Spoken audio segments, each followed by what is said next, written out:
7,500 नूतन pension 78 लक्ष pension बड़ update. नमस्कार दर्शक बंधु, आज सबुठ बड़ खबर 7,500 नूतन पेंशन की एबे सत्य होगा जाऊँगी। 78 लक्ष अधिक पेंशन को आशा आउ थे बढ़ी। आसतु जानिबा एई बड़ अपडेट विषय संपूर्ण तथ्य। वर्तमान देश में एम्प्लॉय प्रोविडेंट फंड ऑर्गेनाइजेशन अधीन आसुवा एम्प्लॉय पेंशन स्कीम ईपीएस 95 रे नूतन पेंशन मात्र 1000 अच्छी, किंतु वर्ष धरी पेंशनर्स माने दाबी करुछंती एहाकू कम से कम 7,500 करा जाऊ। वृद्ध पेंशनर्स माने कहवा अनुसार 1000 टंकार जीवन यापन करने असंभव।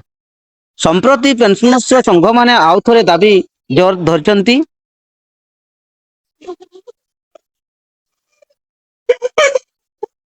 से माने केंद्र सरकार को अनुरोध करिसेंती जे नूतन पेंशन 7,500 करा जाऊ, महंगा भत्ता बा डीए लागू करा जाऊ, मेडिकल सुविधा दिया जाऊ। खबर मिलुची जे एई विषय सरकार भितर आलोचना चली। जदि यह मंजूरी मिले तेबे 78 लक्ष अधिक पेंशन को पाई यह एक बड़ राहत हेबो। जदि ईपीएस